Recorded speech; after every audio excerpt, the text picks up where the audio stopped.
আমার এই প্রথম এরকম একটা এক্সপেরিয়েন্স। আমি রাজনীতি করি না, কিন্তু রাজনীতি খুব ভালো বোঝে। ছোট্টবেলা থেকে রাজনীতির মধ্যেই বড় হয়েছে। যেমন অনেকে গান গায় না, কিন্তু গান বোঝে। অনেকে লিখতে জানে না, কিন্তু সাহিত্য খুব ভালো করে পড়তে। ছবি আঁকতে পছন্দ না, ছবি দেখতে সেরকম আমি। আমার রাজনীতি আমি প্রচন্ড অ্যালার্ট।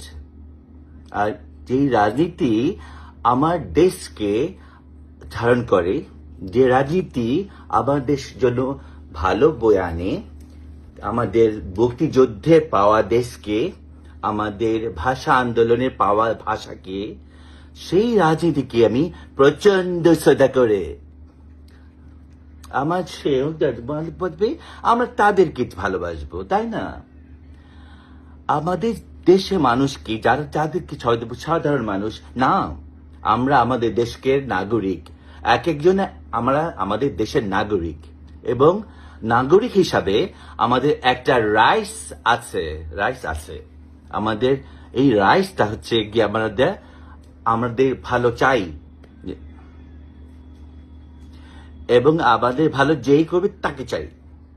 আজকে তোমাদের কি একটা সাথে আমাদের যা যাত্রা এত তুমি করে বলছি, তোমরা আমাদের সন্তানের থেকেও ছোট অনেকে, আবার সন্তান থেকে বয়সে বড় অনেকে, নাতিপতি না, কিন্তু সন্তানের বয়সী। তোমরা আজকে দারুণ একটা কাজ করেছো, অনেক ধন্যবাদ তোমাদেরকে। শুধু আমি একটা অনুরোধ জানাবো, সবাইকে জানাবো, আমরা যারা বঙ্গবন্ধু সৈনিক, যারা মুক্তিযুদ্ধের সৈনিক, তার জয় বাংলার সৈনিক, তা আমাদের ভদ্রতা অন্য লেভেলে হতে হবে। আমার মুখে যে ভাষা, সে ভাষা তো ভাষার জন্য যুদ্ধ করে পেয়েছি আমরা।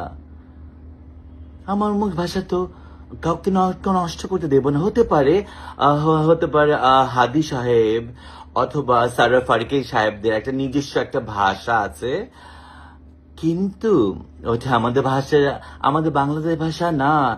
আমাদের বাংলা ভাষা অশ্লীল নয়, বাংলা দারুণ একটা জায়গায় বার্নবজির কথা বলেছে, যে ভাষা রবীন্দ্রনাথ কথা বলেছে, যে ভাষা কাজী নজরুল কথা বলেছে, সেই ভাষাটায় আমরা সযত্নে মাথার উপরে রাখবো, এবং আমাদের বাংলাদেশকে মাথা মুকুট করে রাখবো, কাউকে দেব না।